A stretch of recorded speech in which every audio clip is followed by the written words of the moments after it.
Movie की शुरुआत Warangal Alaska 1979 में होती है। हमें दिखाया जाता है कि एक आदमी जिसका नाम कार्ल है वो अपना काम करके जा रहा है। जब कार्ल कार चला रहा होता है तो उसकी कार का रेडियो एकदम से बंद हो जाता है और वो देखता है कि उसका दोस्त हवा में लटका है, जिसकी वजह से वो कार को एकदम से रोक देता है। तभी उसके दोस्त की कार वापस नीचे गिर जाती है। तब वो अपनी कार से निकलकर अपने दोस्त को देखने जाता है, पर वो देखता है कि वहाँ पर एक यूएफओ है और वो भागना शुरू कर देता है, पर वो चीज उसे ऊपर खींच लेती है। फिर प्रेजेंट डे में दिखाया जाता है कि एक लड़का जिसका नाम आइजैक है वो अपनी साइकिल चलाकर नासा जेट प्रपल्सन लैब में जाता है, जहाँ पर वो काम कर रहा होता है। वो अंदर जाता है और अपने दोस्त से मिलकर जल्दी से अपने कंप्यूटर पर लॉगिन करता है और एक ऑडियो सिग्नल कनाडा से रिसीव करता है, जो उन्हें अजीब लगती है क्योंकि उधर कोई सैटेलाइट तो है नहीं। फिर वो उसको वापस अपने सैटेलाइट पर भेज देते हैं और फिर वो अपने काम करने लग जाते हैं। एक दिन आधी रात में आइजैक का ध्यान कंप्यूटर की तरफ जाता है और वो देखता है कि एक फाइल आई है और देखता है कि वो एक अननोन है और उसका इंटरेस्ट उसमें बढ़ जाता है। जब वो थेरेपी सेशन के लिए जाता है तो उसकी थेरेपिस्ट बोलती है कि वो सिर्फ फिजिकली फिट हो रहा है पर मेंटली नहीं,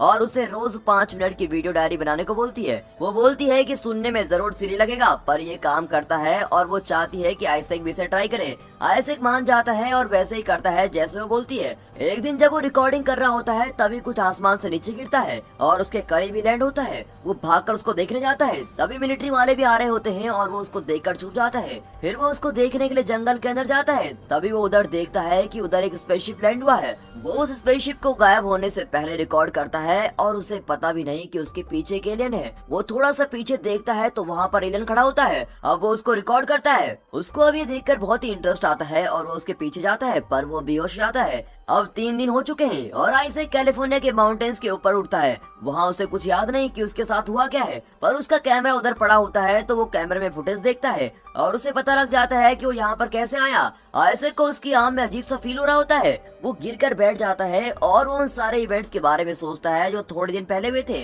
वो अपना टीवी अपनी आइज के सामने गायब होता हुआ देखता है और वो कंफ्यूज हो जाता है कि ये चल क्या रहा है। वो अपने हैंड्स को आगे करता है तो उसको कोई फोर्स फील हो रही होती है। तभी उसका टीवी वापस आता है और वो बहुत ही कंफ्यूज हो जाता है कि ये वो क्या रहा है। अब वो कैमरा गायब करता है और वापस लेके आता है। वो सोने का ट्राई करता है पर उसे नींद बिल्कुल नहीं आती और वो अपनी आंख को ही देखता रहता है। फिर वो डॉक्टर के पास जाता है और वो उसको हाइड्रेटेड रहने को आराम करने को बोलते हैं।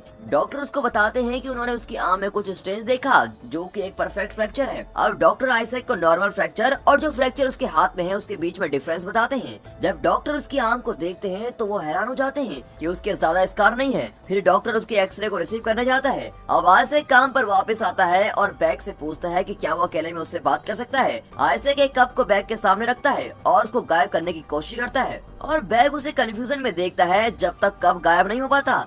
आइजैक कंफ्यूज हो जाता है कि बैग बिल्कुल भी अमेज नहीं है क्योंकि वो कप बैग के लिए अभी भी उधर ही है और वो आइजैक को वो कप पकड़ के देता है। आइजैक उसे कैमरे की रिकॉर्डिंग में दिखाता है। अब आइजैक को पता चलता है कि उसकी हाइक 1 दिन पहले नहीं बल्कि 3 दिन पहले हुई थी। उसे ये बात अभी तक नहीं पता थी और अब वो परेशान होकर घर वापस आ जाता है। अब वो उस फुटेज को एक स्पेस साइंस वेबसाइट पर अपलोड करता है और उस वीडियो पर एकदम सभी की अटेंशन आ जाती है। अगले दिन जब आइजैक उठता है तो उसे एक स्टेशन से कॉल आती है जो उसके ऊपर एक स्टोरी करना चाहते हैं। अब वो ऑनलाइन जाकर वीडियो देखता है कि वीडियो पर मिलियंस व्यूज आ चुके हैं। उसके इनबॉक्स में बहुत सारे मैसेज हैं और वो वीडियो के कमेंट्स पढ़ता है, लेकिन बहुत सारे लोग उस पर बिलीव नहीं कर रहे होते हैं। आइजैक एक इंटरव्यू के लिए जाता है और अपनी स्टोरी बताता है जो कि एक एलियन काउंटर है और इंटरव्यूअर उसके पास पूछती है कि तुम्हारे पास उसी समय कैमरा कैसे आया। लेकिन फिर इंटरव्यूअर ऐसे सवाल पूछती है जिनके जवाब देने में वो अटक जाता है और वो अपने आप को डिफेंड करने का ट्राई करता है, पर इंटरव्यूअर इंटरव्यू को बंद कर देती है। अब स्टोरी आगे चलती है और उसका स्कोप और साइज मीडिया में फेक बोला जाता है। अब आइजैक को सभी झूठा और फेक कह रहे थे, इसीलिए वो इस एक्सपीरियंस में अकेला हो गया था।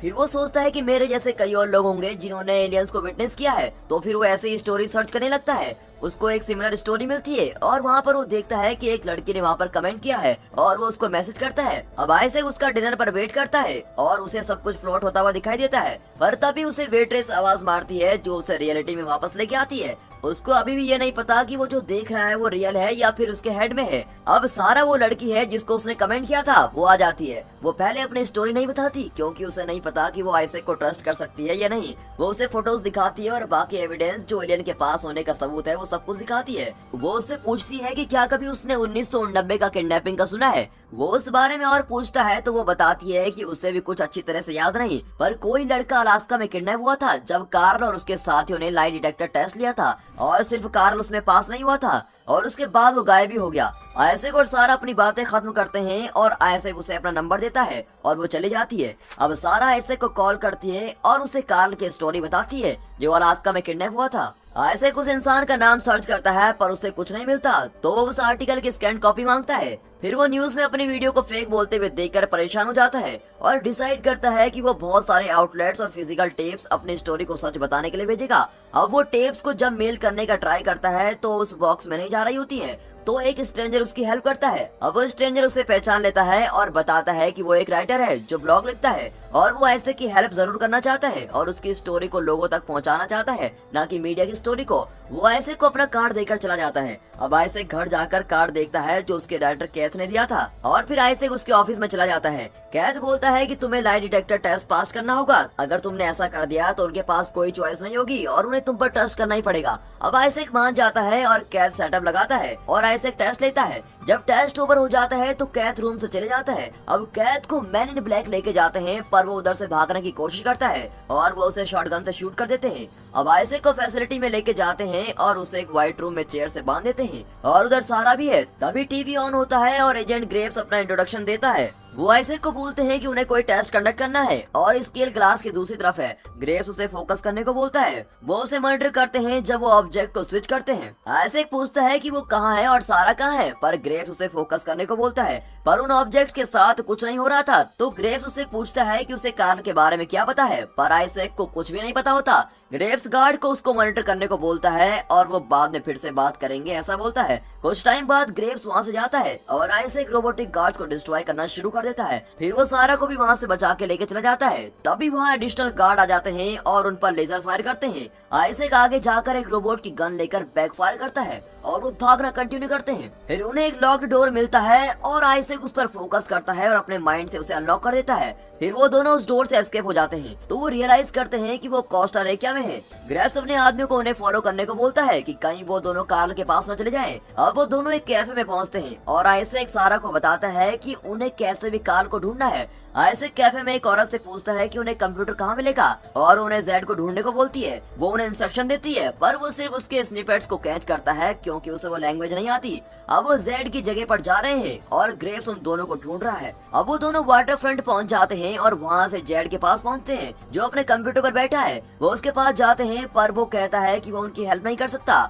फिर वो उन्हें बैठने और स्टोरी बताने को बोलता है। तभी आइजैक देखता है कि गार्ड्स आ रहे हैं और बोलता है कि उन्हें इधर से फटाफट जाना होगा। वो कैसे भी करके उधर से टाइम रहते हुए निकल जाते हैं और जेड उन्हें अपने ट्री हाउस तक लेके जाता है। अब वो सीधा काम की बात पर आना चाहते हैं पर जेड उन्हें रिलैक्स करने को बोलता है। सारा और आइजैक बालकनी में बात करते हैं और वहाँ सारा बताती है कि उसे उसके मिलने से पहले ही उसके बारे में पता था क्योंकि न्यूज में उसके बारे में बता रहे थे और वो उसे अपनी किडनैपिंग की स्टोरी भी बताती है। और फिर ऐसे बातें करते करते उन दोनों के बीच एक अच्छा बॉन्ड हो जाता है। अब वो अंदर जाकर देखते हैं कि जेड क्या कर रहा है, पर आइजैक को याद है कि उसने ब्रिटिश कोलंबिया के बारे में क्या सुना है और अब वो उस बारे में सोचते हैं। और आइजैक को लगता है कि शायद जो फाइल उसने काम के टाइम रिसीव की थी वो कनाडा में कार्ल से ही रिलेटेड थी। अब उन फाइल्स को देखते हैं और कोऑर्डिनेट को सर्च करते हैं और उन्हें वुड्स में एक कैबिन मिलता है जो ब्रिटिश कोलंबिया में है।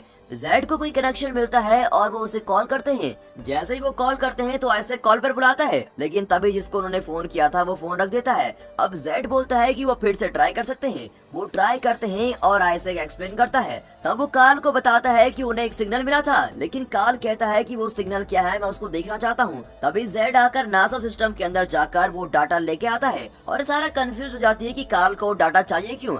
इस पर आइजैक सोचता है कि शायद उसमें कुछ और भी है जो एलियन से रिलेटेड हो। अब वो फिर कॉल करते हैं और डाटा सेंड करते हैं और वो रिव्यू करता है। अब ऑडियो उसको बताती है कि एलियंस वापस आ रहे हैं और ब्रिटिश कोलंबिया पहुंच रहे हैं 5 दिनों में। कार्ल उन्हें कहता है कि जितना जल्दी हो सके अपने सारे डिवाइस बंद कर दो और छुपने की कोशिश करो। फिर कार्ल वीडियो को कट कर देता है। अब आइजैक बोलता है कि उन्हें ब्रिटिश कोलंबिया जाना होगा पर सारा मना कर देती है। अब वो उसको कन्विंस करने की ट्राई करता है कि अगर वो भी जाएगी तो उसको अच्छा लगेगा और फिर वो मान जाती है। वो जेड को भी बोलते हैं ज्वाइन करने के लिए क्योंकि उसे उस एरिया के बारे में पता है। अब वो समुद्र के रास्ते से कोस्टा रिका के बाहर जाते हैं। यहाँ ग्रेव्स को भी पता है कि वो कनाडा जा रहे हैं, तो कनाडियन एजेंट्स के फ्यूजिटिव्स को देखने को बोलता है। अब वो कनाडा पहुंचकर आगे के लिए ट्रेन लेते हैं और एजेंट्स उनके पीछे हैं और आइजैक और सारा बात करते हैं और जेड अपना लैपटॉप पर बैठा है। तभी उसे उस एरिया में एक रडार मिलता है जो सिग्नल ट्रैक करता है। उसे लैपटॉप पर वो एजेंट्स पीछे आते हुए दिखाई देते हैं, तो वो दूसरे कंपार्टमेंट में चले जाते हैं और मास्क पहन लेते हैं ताकि वो रोबोट कंफ्यूज हो जाए। पहले रोबोट पर तो काम कर जाता है, पर सेकंड रोबोट आइजैक के फेस को फायर करने से पहले पहचान लेता है और वो वहाँ से भागकर रूफ पर चले जाते हैं। तभी एक रोबोट उन्हें भागते हुए देख लेता है और दूसरा उनके पीछे जाता है और तभी वो अपने पार्टनर को बाहर जाता देखता है और देखने जाता है। तभी जेड रिमेनिंग रोबोट को ट्रेन से किक करता है और वो तीनों फिर अपनी ट्रेन जर्नी कनाडा के लिए कंटिन्यू करते हैं। अब वो एक स्ट्रेंजर के साथ जा रहे हैं और जेड ने नजर रखी है कि कोई वहाँ आ तो नहीं रहा है। अब वो कैबिन पहुंच जाते हैं जो वुड्स में है। कार्ल गन के साथ बाहर आता है फायर करने के लिए, तभी आइजैक उसे याद दिलाता है कि हमारे बीच बातचीत हो चुकी है और फॉर्मली सबका इंट्रोडक्शन करवाता है और वो सिर्फ एक चीज पूछता है कि उन्होंने अपने ट्रैकर डिवाइस हटाए कि नहीं, पर उन्हें नहीं पता कि ये सब क्या है। वो अंदर जाकर एक डिवाइस लेके बाहर आता है और उनको डीएक्टिवेट कर देता है। अब यहाँ ग्रेव्स उनके इस मूव से खुश नहीं है। अब कार्ल उन्हें समझाता है कि जब उसने एस्केप किया था तब से वो एलियन से कांटेक्ट करने का ट्राई कर रहा है। वो उन्हें वो ऑडियो दिखाता है जो उसे बहुत मेहनत से मिली थी। अब वो आइजैक को बताता है कि उसे एक सस्टेंशियल रिस्पॉन्स आया था। वो इतने सालों के कांटेक्ट के बाद वो आइजैक की अनइंटेंशनल हेल्प की वजह से वो सक्सेसफुल रहा। अब वो हैरान हो जाते हैं कि वो एलियन से बात कर सकता है। आइजैक कार्ल से पूछता है कि उसके साथ अलास्का में उस टाइम क्या हुआ था। अब कार्ल एक स्टोरी बताता है जो उसके साथ उस समय हुई थी। अब वो सब एक साथ बैठ जाते हैं क्योंकि थंडर स्टॉर्म आ रहा है और सारा कार्ल के रिकॉर्ड प्लेयर में म्यूजिक ऑन करती है क्योंकि उसे म्यूजिक में पीस मिलता है। उसी दौरान ग्रेव एक टीम तैयार करता है जो कि फ्यूजिटिव की एक लास्ट लोकेशन पर जाएगी और उसे शायद कार्ल मिल जाए। जेड उधर हैरान होकर कार्ल के इम्प्रेसिव सेटअप को देखता है और उसकी नॉलेज से इम्प्रेस हो जाता है क्योंकि किडनैपिंग से पहले वो एक लंबरजैक था। सारा आइजैक से पूछती है कि क्या वो नर्वस है, पर वो मना कर देता है और पूछती है कि उसे याद है कि फैसिलिटी में क्या हुआ था। जब उसने वो दरवाजा खोला था तो उसके पास मैजिक कहाँ से आया, लेकिन आइजैक को खुद ही पता नहीं होता कि उसने कैसे किया। और वो बातें करते हैं और फॉरेस्ट से घूमकर कार्ल के घर पहुँचते हैं। कार्ल उससे बोलता है कि उन्हें एक प्लान चाहिए जब एलियंस आए, क्योंकि शायद उनके पास एक ही मौका होगा। अब उन्हें नहीं पता कि कुछ भी हो सकता है। अब जिस दिन एलियंस ने आना है तो वो उनका वेट कर रहे होते हैं। तभी अर्थ शेक करना स्टार्ट कर देती है और कार्ल बोलता है कि वो क्लोज हैं। तभी आइजैक बाहर भाग कर जाता है। सभी उसको रोकने का ट्राई करते हैं पर कार्ल उसको जाने को बोलता है। आइजैक वुड्स में भागना कंटिन्यू करता है। तभी वो एक एलियन को अक्रॉस करता है। अब दिखाते हैं कि कार्ल के घर में एलियन बैठा हुआ है और उसके बगल में ट्रांसलेटर डिवाइस और ये तीनों भी बैठे हुए हैं और फिर वो बातें करते हैं। एलियन बोलता है कि वो अपने क्वेश्चन पूछना चाहता है और वो अपने फिंगर आइजैक के फोरहेड पर रखता है और पूछता है कि वो आदमी कौन है। उसके विजन में जीसस क्राइस्ट दिखाई देते हैं। आइजैक पूछता है कि वो क्यों उसको ढूंढ रहे हैं और अब एलियन बिलीव करता है कि वो लिंक है यूनिवर्स के ओरिजिन के लिए। अब उनके आंसर से सेटिस्फाइड होकर एलियंस उनसे पूछता है कि क्या उनके पास और क्वेश्चन है।